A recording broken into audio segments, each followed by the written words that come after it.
Hello, everyone. Welcome back into another episode of Sports Talk Chicago. I'm Joey Christopoulos, filling in for John Zaglul. You can follow me at Joey Sports Guy.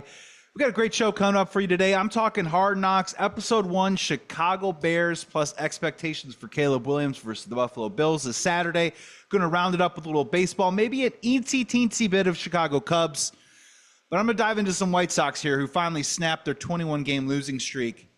And in my opinion, that does not mean that we stop paying attention to the White Sox. I say we start paying more attention to the White Sox. But first, we got to say hello to our wonderful producer, John Meadows, at the controls, doing a fantastic job every single week. We also have to say hello to our wonderful radio affiliates broadcasting Sports Talk Chicago throughout the great state of Illinois, whether it's 98.3 The Life, WKAN, W55 The Ticket, ACTV, JED TV, WJOB, Cities 92.9 Talk FM, and 101.1 Peoria Sports Radio. We say hello to you. If you want, you can follow us on socials, Sports Talk Shy, Instagram, Twitter, whatever you want to do. If you want to check us out audio only, listen in the podcast form, just keyword us, Sports Talk Chicago, Google, Apple, Spotify, does not matter. Check us out, and thank you so much for supporting on YouTube. Like, comment, question, subscribe below. Big announcement coming up for Sports Talk Chicago.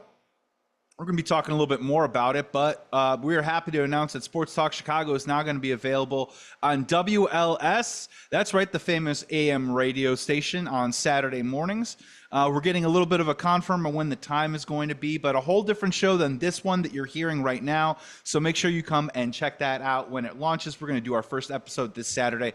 So proud and so thankful to be a part of the Sports Talk Chicago team. I want to thank John Zaglul and specifically John Meadows for this opportunity. And WLS, guys, legacy AM station.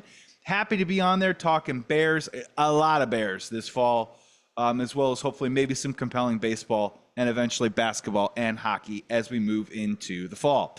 All right, ladies and gentlemen, let's get to it. Hard Knocks, Episode 1, Liev Schreiber, sprinklers, slow motion. I got to tell you, I liked the episode. It was a strong first start. We're going to get into it. I'm going to go step by step. I'll tell you about some of the things that I liked, I loved, I didn't like, but I got to tell you, first blush, if you have a beating heart, I don't know how you don't think what just happened is really cool. The Chicago Bears on Hard Knocks, an inside, behind-the-scenes look of a show that I've watched since its inception. The Chicago Bears have always blanched the idea. George McCaskey never wanted anything to do with it, begged off of the show over and over and over again. And some of these older legacy organizations are starting to slowly soften up and loosen up to the fact that, you know what, letting some of these cameras in here during specific parts of a season, look, it ain't that bad. It ain't going to crush you. And in fact, it can only enhance the reputation that you could possibly have around the league. Teams like the Chicago Bears, the Pittsburgh Steelers, they've always blanched at this idea that they're so old school that they can't let anybody in because somehow these cameras are going to get all their secrets and release them to the rest of the NFL. Guess what? The rest of the NFL knows that the Chicago Bears and Pittsburgh Steelers like playing defense and like running the football. Like, surprise, surprise. But I will say at first blush, I thought it was really cool that the Chicago Bears get to be showcased in this way. And it might not be the deciding factor because the deciding factor will be dollars and cents and guaranteed money and years and all that good stuff. But if you are a player in college right now, or if you're a player in the NFL who may be coming up upon free agency, and you've heard around the league over the past, couple of decades that maybe, correct or no, the Chicago Bears are maybe on the cheap side. Maybe their facilities aren't quite up to snuff, quite state of the art. Maybe the general manager or the coaching staff don't care about you maybe the way that they would at a different franchise, different organization. Maybe the Chicago Bears don't care about winning. I can't definitively tell you whether it's held the Chicago Bears back from acquiring players in the past, but I can tell you it probably had a little bit of something to do with it in past iterations and in past eras. But when you look at this team with Ryan Poles in charge, the facilities look great. The arrow is pointing up. And oh yeah, in episode 1, which we'll get to in a little bit, they handed out the biggest contract in Bears franchise history, guaranteed money to DJ Moore. Not a bad start to your episode 1 of Hard Knocks. So I wrote down a couple of notes for those of you that might not have watched it. I highly recommend it. I know it's not easy for everyone out there. Maybe you don't have HBO Max. So I'm going to try every single week to sort of walk you through the episode and talk a little bit about what I like and what I didn't like. And I think it'll start off with, they started off the episode with a longer version of the Matt Eberflus call with Caleb Williams on the night of draft night. We saw some extra footage there. For you comic book nerds out there, we saw basically the Zack Snyder cut of the Eberflus call with Caleb Williams. And I found it interesting because, as you'll see throughout this first episode, Matt Eberflus is doing everything he can to build a relationship of trust with Caleb Williams. And yes, there's going to be a lot of teaching moments. And yes, Matt Eberflus is a defensive-minded coach. But just through that first call, through the rest of the episode, you begin to learn how Matt Eberflus is trying to attack the development of Caleb Williams. And I will say right now, I've been a critic of Matt Eberflus plenty. Last year when they lost 13, 14 games in a row, I said fire the man. But if the Chicago Bears are going to build something here in the next 3, 4, 5 years, and Matt Eberflus is going to be a part of that, this episode 1 shows some of the steps that he's trying to take to become not just a better football coach for the entire team, but become the football head coach for Caleb Williams and his career moving forward. I also really like Matt Eberflus's speech to the team to kick off the episode. One of the things that I wrote down is that, they pointed to everyone in the room, that you are one of 32 men on the football team, but each of you needs the best out of each other. So you need to be the best that you could be. And I'm paraphrasing, but long snapper, fifth wide receiver, backup quarterback, starting defensive end, it doesn't matter. You need to wake up every single day committed to doing your job. And if you do your job in your role that's assigned to you that day, you can find success. I like that stuff. I'm a guy who compartmentalizes things a lot in life. I'm a step-by-step kind of guy. So I thought that stuff was cool. Other people could say it was a little bit more coach speak, more vague. But at the time of the season right now, that's kind of what you're focusing on. I think the simple fundamentals of what each player needs to do to get better every single day in camp. So I like that. And then Hard Knocks, you went for it. You started talking about Chicago. And look, I'm going to lay a couple of criticisms because I just noticed them, but I don't want to be the guy that gets so mad at someone, an outsider, coming in to try and talk about Chicago and me getting all upset, right? So look, great shot of the deep dish, highly on board with it. I'm sure half of Chicago also screamed, "Where's the tavern style? Where's the Rosati's?" It's fine. I'm not really I'm not going to, draw a line in the sand on that one. The one that I find funny is that I get it. Chicago, whatever. Chicago is the birthplace of the blues. I get it. It's a cool thing. It's a very 80s thing, which I feel like was kind of like the apex of Chicago, with the super fans, with blues music, with Blues Brothers, with John Hughes movies. I feel like Chicago hit some sort of apex that hasn't really been able to move on since then. So I'm fine with the blues, but honestly, is it gonna be 2136? Is it gonna be 100 and something years from now before we start to kind of acknowledge that there's been some legendary hip hop that's come out of Chicago in the last 20 years? Some legendary artists, some indie, some rock bands, the Wilcos of the world, the Smashing Pumpkins of the world, that there's been a lot of great things that have come out of the music scene in the last 20 years that don't necessarily have to do with the blues revolution of 70 years ago. So whatever, I digress. I get it. It's a tempo. It's an easy hit. The other one is when Hard Knocks decides to introduce Caleb Williams,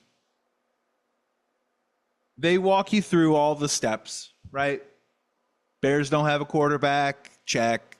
Bears haven't had a 4,000 quarterback ever in history, check. Bears are starved for great quarterback play, check, all that stuff. And then I think the thing that people are kind of forgetting here is that Leo Schreiber then goes on to say that there's a possibility that Caleb Williams could be one day as big as Michael Jordan. I know Hard Knocks, you got to do what you got to do, but give the kid a break. If you guys have been listening to my show in the past, thank you so much for coming back and supporting. But you guys all know that I'm trying to temper expectations for Caleb Williams this year.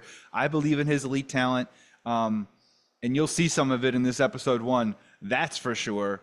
But again, with rookies, there's ups and there's downs. There's consistency issues, and we got to ride. We got to ride and support this kid when times are tough. As hard as we're going to pat him on the back when we're riding high and times are going great. So tying it into MJ, the biggest thing since MJ, I don't know about that. Biggest thing since MJ, there was this little thing called, Patrick Kane, Jonathan Taves, those Blackhawks Stanley Cups. There was this little thing called Derrick Rose. He did win an MVP. He was a homegrown son. We did think at some point we were going to possibly win a Super Bowl. Win an NBA championship with Derrick Rose. Didn't happen. And then, of course, there's this also thing called the 2016 Chicago Cubs. Anthony Rizzo, Chris Bryant. I will say this. If Caleb Williams can be as big as Chris Bryant in this town, if Caleb Williams can be as big as Derrick Rose in this town, I think we're in great shape. Don't bring MJ into this. Just don't. Not only are you talking about Caleb Williams matching the hardware, you're talking about Caleb Williams starring in a movie with Bugs Bunny, starting his own shoe brand that's worth billions of dollars now, coining phrases like, I want to be like Mike, becoming the face of Hanes, Gatorade, McDonald's, Nike, on and on and on, billion-dollar athlete, international superstar. Let's go easy on the kid. Don't need to tie in MJ to this. Now, of course, it was cool seeing Ray Clay back, doing the introductions. And I get it's TV. But I'm imploring to you, Chicago Bears fans, don't run away or run towards this one too hard, right? Just let them do their TV show. Let them tie in an old cool thing, bring Ray Clay back, play the awesome song by Alan Parsons, and have some fun with it.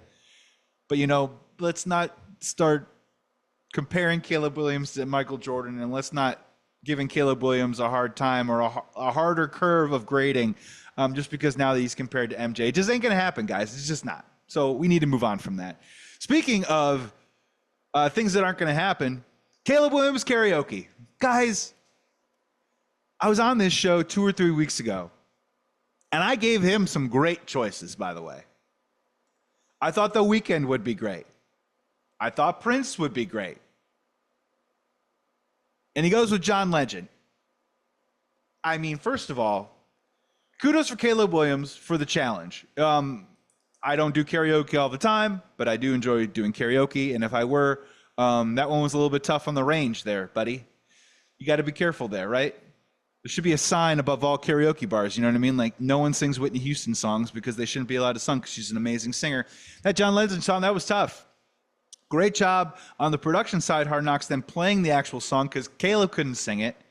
He gets booed out of the room. Not out of the room, but he had to sit down. Really tough moment for Caleb. If that's the lowest part of his season, we'll be thankful. But Caleb's karaoke, big thumbs down, guys. Didn't work out. And unfortunately, we had a quarterback, Justin Fields, couldn't sing either. When are we going to figure out the singing quarterback? I think we've got time. But Caleb, man, you should have gone Prince. Should have done something. It was a cool mixture then that then blended into a montage of Caleb Williams as a rookie struggling in training camp. And at first, I was asking myself, why are they taking this angle and showing him through kind of the struggles of remembering cadence, what foot to deliver the football off of, some decision making, just simple stuff of the routine, the footwork of being an operating cornerback in the NFL. They showed him some struggling moments while playing the John Legend song over it. And then they showed a couple of glimpses of him making some throws. In my opinion, as a producer for Hard Knocks, I think they got the green light on that one because they know or they believe that Caleb's going to be just fine. You know, you don't overexpose someone to their struggles unless you kind of know that there's plenty of positives to balance that out. And I think the Chicago Bears would sign off on that. So you're showing Caleb struggling in training camp, which is fine, but also I think that's to just sort of frame, hopefully, some really positive, interesting, thrilling footage to come. And through those struggles, through the John Legend montage, Flus invites Nick Saban into the locker room, which might be the highlight of the episode. If you can somehow find it on YouTube or Twitter, go for it. Flus and Nick Saban, they sit down for a conversation, and it is very interesting. Just to paraphrase, give you the cliff notes, Nick Saban walks through why he thinks so many NFL quarterbacks fail from college to the NFL at the pro level. And he basically said it like this, and keep this in mind, Bears fans. He says the expectations are so high on Caleb. He's expected to do this, this, this, and this, and achieve it all, not within his first rookie year, but by week one. That the pressure can be so unrealistic that you miss out on some of these developmental moments that are so important for young quarterbacks that really, at the end of the day, end up taking them, over that hump, as I like to say, across the bridge to the part where you become an elite quarterback. And honestly, when Nick Saban says these words in the episode, you could literally put a picture of Mitch Trubisky up next to it or a picture of Justin Fields next to it and go, yep, Chicago Bears did that to that guy. And it was Nick Saban imploring Eberflus to not do that this time around with Caleb Williams. Imploring him to not let other people feed into the hype. Don't let Caleb feed into the hype. Realize that this is a process and go step by step. And then Flus asks him how Saban would handle quarterbacks, and Saban would say that he used to stand behind the quarterback in practice, one, to let the quarterback know that he was there, two, so he can get the same sort of visual vantage point of what the quarterback's looking at and seeing, and then three, he can stay close to the quarterback so they can have a conversation and a communication about what the quarterback is seeing so he can learn his quarterback. And if he's something, as a defensive-minded coach, if he wants to point something out and be maybe critical of Caleb's thought process in a particular play, he can do it between the two of them personally and not in front of the team. Nick Saban's advice to Matt Eberflus was never criticize a quarterback in front of the team. Always do it privately. Which is interesting. I mean, quarterbacks, they're just different, right? They're on a private mission, and all eyes are on them, and they have to deliver results that no one else on the football team has to. So when you need to make a correction, Nick Saban believes that you should do it on the side, do it in private. And what do you see? Matt Eberflus the next day, standing behind Caleb Williams, giving him a compliment when he gives the correct read, asking him, what do you see in that moment?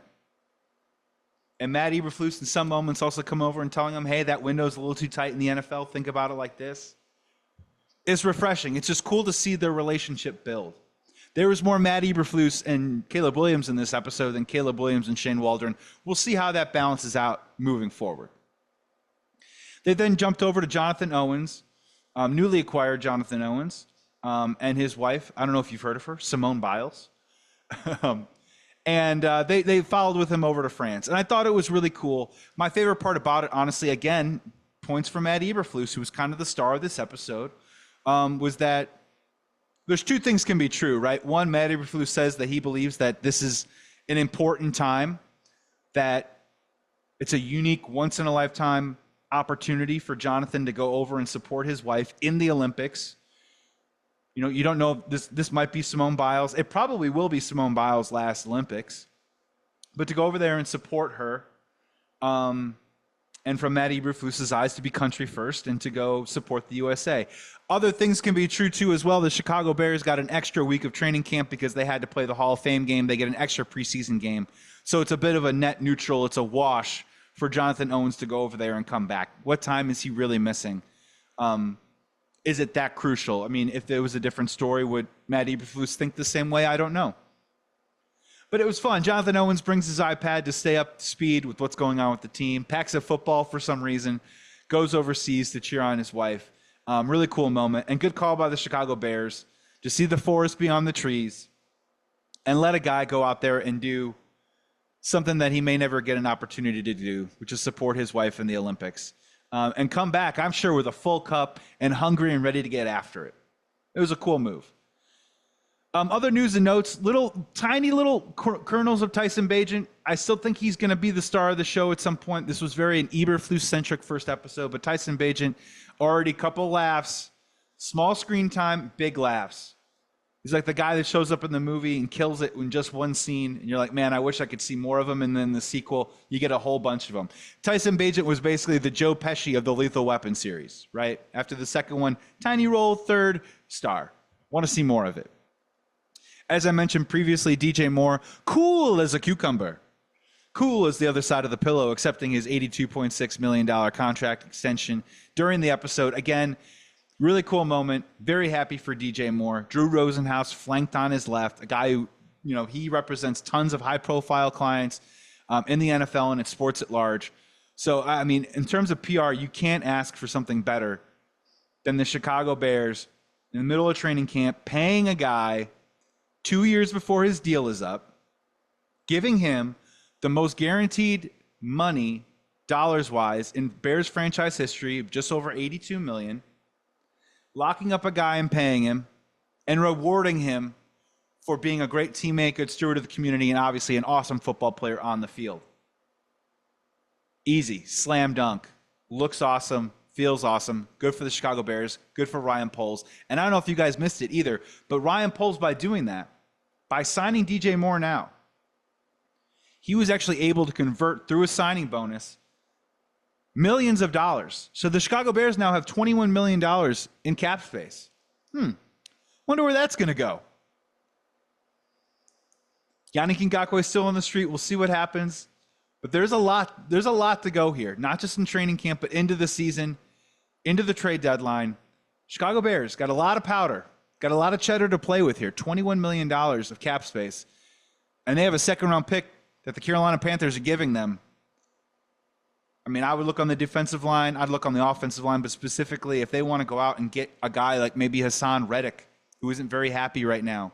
Maybe the Raiders go in the tank and there's a Max Crosby suddenly available. These are conversations the Bears can at least have because now they have that money, and more money was freed up by giving DJ Moore that signing bonus. Win, win, win. We get to Canton. Very fun, very cool. Got an opportunity to watch the game. Look, it's the first preseason game. Not going to bore you guys with too much details here. Liked how Brett Rippon played. Good job. Liked how Khalil Herbert ran. Liked how Roshan Johnson ran. Tackling was awful. They gave up some yards. Didn't really stiff the quarterback. Austin Booker flashed a couple of plays. That's about it. But Canton was a cool experience, and I didn't really get an opportunity to see that Caleb Williams actually did get in uniform, warmed up, went through his pre-game routine on the field, even though he didn't dress for the game. I thought that was at least smart. As many reps that you can get, it's just like a junior high, right? Like you get that new lock for your locker. You got to do the combination a bunch of times to get used to it. It's the same thing, just on a different level. He gets a chance to warm up and get a chance to go through his routine. And then finally, prediction time for episode 2. And this is a part of a criticism. One, obviously, Colin Johnson, 2 touchdowns in preseason game 1, probably get a little bit more run to as well. He could definitely be a preseason darling for the Chicago Bears. As it stands right now, working his way towards being one of the 6 wide receivers the Chicago Bears will probably take into week 1. Good for him. And this is catnip for Hard Knocks, right? They drill in on these guys who are these fringe players that kind of come out of nowhere, get an opportunity to tell their stories. Colin Johnson, congratulations, man. You may just be the focus of episode 2. Another prediction of a guy that we haven't seen yet. They kind of did a little bit of an ensemble around the world, right? They did a little bit of Keenan Allen, a little bit more DJ Moore, a pinch of Roman Dunze, a sentence or two from DeAndre Swift, a Cole Kmet first pitch, a lot of Caleb, a lot of Eberflus, no Montez Sweat, not a ton of defense yet. Very curious to see. I do think at some point, that's one of my predictions, I think Montez Sweat is probably one of those players featured moving forward. Because the one criticism that I have with Hard Knocks right now is, look, there's a lot of storylines going on with the Chicago Bears, so it was easy to put together this first episode. But typically, when you watch Hard Knocks, the stuff that you see that I kind of want to see is I want to see a little bit more in the film room. I kind of want to see how these coaches approach teaching these players in these moments, whether it's in practice or in the film room. I want to see a little bit more of that. Another aspect that we haven't quite seen yet is they haven't really gone home with the players yet or hung out in their dorm rooms yet, checked out what kind of fan they have, check out what's in their fridge, what DVD they're watching, all kind of ancillary stuff, all kind of boring. But as a Chicago Bears fan, I am going to enjoy seeing what does Kyler Gordon have in his fridge if they go in that spot. So hopefully we see a little bit more of that. But all in all, pretty decent episode. Nothing earth-shattering.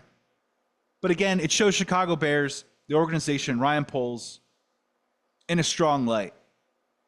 And I think that's what's important. And when you walk out of this, when the season starts, hopefully where you land is that playing for the Chicago Bears is pretty cool. And the next 3, 4, 5 years, prospective free agents, guys that are coming out of college, you're going to want to play in Chicago. You're going to want to play up in Lake Forest. And I think that's what you want to get across. Before we take a quick break, just want to get into my expectations real quick for Caleb on Saturday versus the Bills. At this point, I do anticipate that Caleb plays. Ryan Poles said as much in an interview on ESPN Radio the other day. Eberflus has been a little bit more cagey about it, a little bit more cat-like. But I do think Caleb Williams sees the field, so make sure you check it out. It's noon Central Time on NFL Network against the Buffalo Bills. How much he plays is anybody's guess. I would hope he gets a couple series. I know that there are some people out there a little scared about the current state of our offensive line. I've been scared about it all summer, but now that we have some injuries, you're asking yourself, if you don't have the available people to put in front of Caleb, are you putting him in harm's way by starting him? I'm going to throw some water on that personally.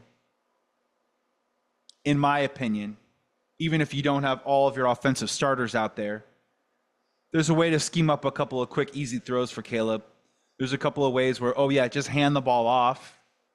Maybe try one play action. Tell Caleb, if you feel the heat, get out of the kitchen or throw it away as quick as you can. So I think it's fine. I think the dude needs to get out there. One of the things we learned from this episode 1 of Hard Knocks, it's been a running constant theme, and we're still seeing it and still hearing about it, is that Caleb in and out of the huddle, the cadence, reading off the play, ripping it off, he's just getting better at it. It's not the easiest thing in the world to do. People make it look easy, so therefore we try and either take away the importance of it or ask ourselves, well, why can't Caleb figure it out? Look, it's something that he's working through. The easiest way to work through it is to play it out in the game. Get that routine. Because I'm telling you right now, the thing that kills the confidence of the quarterback as a rookie, I'll say it again, pre-snap penalties, like false starts, delay of game, and poor offensive line play, excuse me. The one thing that Caleb can control is that pre-snap, getting people in and out, giving himself some time, survey. I don't know what they're going to do with the audible game, but give yourself that extra internal clock, maybe you're 8, 12 seconds on the play clock. If you need audible, you can. Get in and out of the huddle as quick as you can. Caleb needs to work on it, so I'm hoping for 10 to 15 plays. I think the big stretch run for Caleb to play is coming soon, but right now that's my prediction is he plays about 10 to 15 plays on Saturday. Hopefully we see a couple passes, and hopefully we see that throwing motion, that beautiful throwing motion in a Bears uniform. I think it's coming in a couple of weeks, but hopefully we get a glimpse of it on Saturday, and that is my prediction. We're going to take a quick break.